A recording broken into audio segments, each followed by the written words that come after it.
If you want to find the right girlfriend or wife, you have to choose her from the right target audience. One of the biggest mistakes men make in dating is they're trying to make it work with women who just aren't right for them. There are plenty of women who would never date somebody with red hair. They find it disgusting. Then there are some women who really don't care, and there are some women who really like red hair. Now, do I want to be in a relationship with a woman who doesn't like somebody with red hair? Absolutely not. That would make me very unhappy. Obviously, when it comes to the selection of the right target audience, visual appearance is only one. Personality, culture, the country she's from, traditions, values, all that matters so much more when it comes to the selection of the right target audience. If you're trying to make it work with somebody who has different political views, you're just gonna set yourself up for a lifetime of suffering. My ex-wife and I, we disagreed on so many fundamental values. And the relationship was bad, not because there's anything wrong with her or with me. We just never screened for compatibility in the beginning. If I had communicated my personality, my values, way more radically, honestly, unapologetically, unashamedly, if I had stated my opinions really truthfully, the first conversation we've ever had, would have not gone on for longer than 5 minutes because we would have found out, oh, look, we're actually not really compatible. But what do most men do?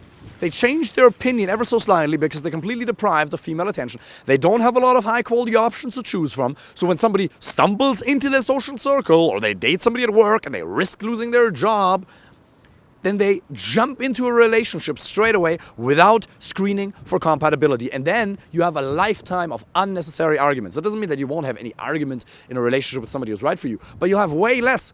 With Fernanda, I have this many arguments. With my ex-wife, I had this many. Because we agree on our fundamental values. Now, again, ginger hair is one thing. Then she also has to like who you are. I'm naturally somebody who's loud. Well, my father is a little bit more German, in a way. My mother is a little bit more loud, and she's a nurse, and she has super high energy. And that's kind of where I get that level of energy from, I would say. And my ex-wife, she always hated it. She really didn't like it. And again, not because there was anything wrong with her, but when I was loud, she'd be like, shh, quiet. And that drove me crazy because I couldn't express myself in my naturally passionate way.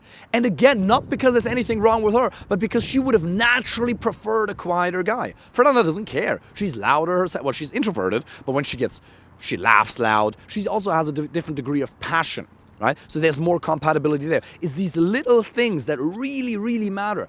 And the more you get experience, the more you'll understand who's actually part of your target audience and who isn't. And sometimes it's women from certain countries. Sometimes it's, well, let me address the country thing actually for a second. Because a lot of guys say, well, in the US you can't find women here. Passport bros, let me fly to Latin America. No, you don't need to go to any other country to find somebody who's amazing. It doesn't matter what you look like, what skin color you have, ethnicity. In most countries, you can find amazing women. That's actually absolutely true. I've worked with men from 30 plus countries and help them find an amazing girlfriend, life partner, wife, get a better social life, and find more high-quality male friends. So you don't have to go anywhere else. Because 9 out of 10 people you'll meet, 9 out of 10 women you'll meet, 19 out of 20 you won't want as an intimate partner anyway. So you can make it work in any country because you can find somebody who's part of that right target audience in any place.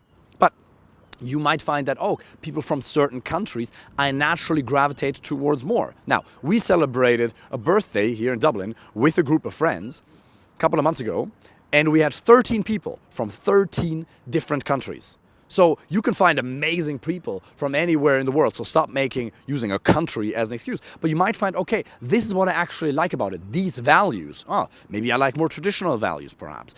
Maybe whatever, right? You just have to understand that if this person has this set of beliefs, she believes cancel culture is a good idea or some nonsense, well, then we probably don't agree on too many things. If she wants to restrict freedom of speech, well, then she isn't right for me. I'm just giving you a couple of examples here. Values is one. And then what type of personality do you want? Do you want somebody who's really extroverted? Or do you want somebody who's actually extroverted with you, but a little bit more introverted with the rest of the world? There is no right or wrong, but if you don't find somebody who naturally likes you and who you naturally like, you will set yourself up for a lifetime of suffering. I cannot tell you how much I suffered in the relationship with my ex-wife. And I'm not saying that to get compassion whatsoever, but I'm saying that because in my role as a dating and relationship coach who wants to help men and women find a high quality relationship on eye level, we have to acknowledge that men suffer in relationships. No matter how good looking they are, no matter how successful they are in their business or their career, no matter how young or ambitious they are. Every man can get quote-unquote pussy whipped or cucked, which basically just means not communicating their needs in a relationship, if they don't have a willingness to walk away. And you can only have a willingness to walk away if you've chosen that person from options, because your brain needs the proof, not just the promises, that you are desired. And if you don't have a couple of options that you can compare, then you don't even know whether what you currently have is good or not. You have no idea. You're taking an absolutely uneducated guess. And let me tell you something. The most important relationship you'll ever choose is your life partner, because you're going to spend the most amount of time with that person. Do you want her to talk shit about you when you work a lot and get angry at you? Why do you work so much? Or do you want her to sit down on your lap at 11 p.m. at night when you're bleeding out of your eyes, you're working on a project, and she gives you a kiss on the forehead and she says, "I'm so proud of you"? Well, that's only going to happen, one, if you're choosing her from options, thereby you have a willingness to walk away, and she's naturally part of your target audience. There are some women, no matter how amazingly you communicate, and you have to learn to communicate way more effectively, apply for a free initial consultation call if you want us to help you with that personally. But there are some women, no matter how amazingly you communicate, they will never be that excited about you. They'll always prefer some other type of guy. Really let that sink in. Now, the mainstream will tell you, just be yourself. Just find somebody who's naturally right for you and things are going to be fine. No, no, no. You still have to study the dynamics of attraction. You still have to create rock solid confidence, and you have to learn to create a man-to-woman connection and build and sustain attraction. That is still true. Because if that wasn't the case, then everybody would just be themselves and naturally be in a happy relationship. But it is also true that if you radically, honestly, and in a kind and respectful manner, express your personality, there are some women who will really like you. They look at you like, wow, this guy's amazing. And some won't give you the time of day. They look at you and they're like, yeah, there's really zero compatibility here. And that is perfectly fine. So many men suffer so much, either in relationships or throughout the dating process, because they're trying to make it work with women that they'll never be able to make it work with. Because their values don't align. They just don't, the personality doesn't click. And it brings us back to one of the most important exercises, which is the 3 questions by Jorge Bucay, or Jorge, whatever, Joseph, whatever his name is, Bucay. There are 3 magic questions. 1, who am I? 2, where am I going? 3, with whom? You have to understand, who am I? What do I stand for? What do I stand against? What must people never say about me at my funeral? 2, where am I going? What are my goals? Doesn't matter how successful or ambitious you are. Women hate men who let themselves go. So you got to have a vision, because only if you have a compelling future, only if tomorrow is better than today, will you have sufficient levels of energy to even be an exciting person to be around. And 3, who do I want to have in my life? What are my must-haves? What are my nice-haves? What are absolute deal breakers? If she exhibits this type of behavior in the relationship, she's gone immediately, because she won't make for a great wife. And I will refuse to live in a constant state of fucking conflict. I'm not interested in that. Thank you so much. And again, this is not about being a tyrant or a slave in the relationship. You want to have a relationship on eye level where she can communicate her needs and you can communicate your needs. It's very important. But that can only happen if there's a natural desire. You look at her and you're like, wow, she's really my type. And she looks at you and she goes, whoa, this guy is really my type. Subjectivity is truly real. And again, looks is just one thing. Personality, values, cultural backgrounds. Stop trying to make it work with the wrong people. And the same applies in business, by the way, or your career. Maybe you've hired people, maybe you're a manager, maybe you've had a boss, maybe you've had peers. And you've tried to make it work with the wrong people, and you realize no matter what we do, it just never fully clicks. There's always a little bit of like, something left. And then you have, or may have had people in your life, family members, maybe you have some people in your life who are just like, I trust this person with my credit card. I trust this person with my life. It's like a brother to me. Doesn't mean that that person doesn't have flaws. We all have flaws. But the only question is whether or not that flaw is a deal breaker. If it's not a deal breaker, then suck it up. Deal with it. It's fine. Everybody has flaws. You have yours as well. Don't think you're so fucking perfect. But those people, it just really clicks, because you don't have to have these fundamental discussions. You know how they say opposites attract? It's not true. That's the biggest load of bullshit. Opposites only seem to attract because there's polarization in the moment. Because if you communicate an opinion strongly and she has a different opinion, that creates a spark, that creates tension. But for long-term compatibility, you have to agree on your fundamental values. And the same is true with business partners. The same is true with male friends. If you constantly have to argue about shit, it won't work. Your male friends, do they want to see you win? Do they truly want to see you win?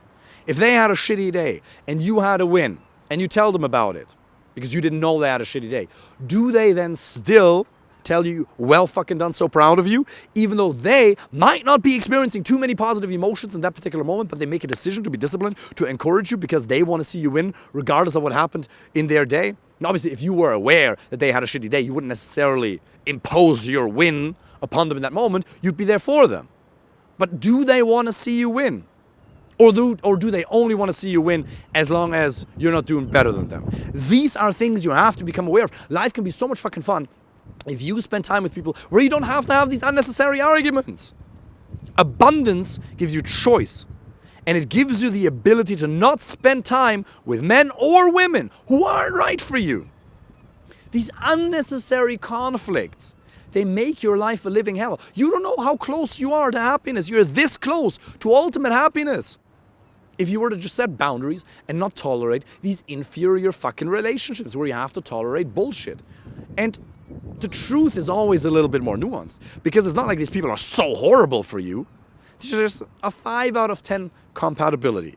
But the difference between a 5 out of 10 compatibility and an 8.5, 9 out of 10 compatibility is years, perhaps a lifetime worth of happiness. It doesn't mean that you won't have arguments, that you won't have to resolve conflicts, of course, but the base is completely different. You can't coach away a bad fit. If there's a lack of compatibility, the relationship is structurally broken, and no amount of techniques or communication will fix it. Again, yes, you have to learn how to communicate in a way more compelling manner and understand the dynamics of attraction. That's a different story. But no matter how good you are at that, if the relationship is structurally broken because that lady is not part of your target audience or you're not part of her target audience, there's nothing that you can do to make that relationship work, and you will suffer. And you're not just going to suffer a little bit. You'll suffer a lot, because what happens 6 months, 12 months, 18 months down the line, a couple of years down the line? The sunk cost fallacy is going to kick in, where you've invested so much into the relationship. You say, well, I've already invested so much. You're emotionally addicted. Maybe you isolated yourself in that relationship. You didn't spend time with high quality male friends. So she's the only person who's meeting your need for love and connection. And now it's very fucking difficult for you to end it. You're emotionally addicted to that relationship because you're not spending time with other people. So she's the only person who's currently meeting your need for love and connection. And even though you're not right for each other, you stay in the relationship for years and years because you're psychologically afraid of losing that love. It's not her. What you ultimately want is the fulfillment of the need for love and connection. But remember what Marshall Rosenberg says. You can meet any psychological need of yours independent of any particular person. You don't need her. You don't need any particular person. That's the beauty. There are a lot of beautiful people in the world. But happiness, true happiness, obviously comes one from doing what you like doing in terms of your job and your career, but also spending time with people who are naturally part of your target audience, who are naturally excited to want to be with you. So, if there's one thing that I'm going to leave you with is write down who you are, where you're going, who you want to have in your life, and have no problem discriminating. Not obviously in a general workplace sense, in that sense, but discriminate means differentiate between the people who are right for you in your life, men and women, high quality male friends, business partners, and that lady. Really differentiate hard and kick the wrong people out quickly. Kicking the wrong people out quickly, disqualifying the wrong people from your life quickly is one of the greatest hacks for happiness. Now, you can only do that and not end up in isolation if you have an influx of leads, if you have a process to meet new people. And you can meet new women on dating apps, Tinder, Hinge, Bumble, Instagram, all of that. And yes, I consider Instagram to be a dating app because there's only ever 2 reasons to be on Instagram. One is for business and the other one is for dating. And you learn to meet women in person. You have to learn to do that, be that during the day or at night. You go to bars, you don't have to go to clubs, and you don't have to drink any alcohol, by the way. I have belabored that point on end. It's absolutely important that you cut out alcohol, but you have to learn to meet women in person. Your grandpa did it. Your great-great-grandfather did it. They all did it. You can do it too. Go kill it. Get the happiness you deserve. If you want us to help you with it, apply for a free call. Take care.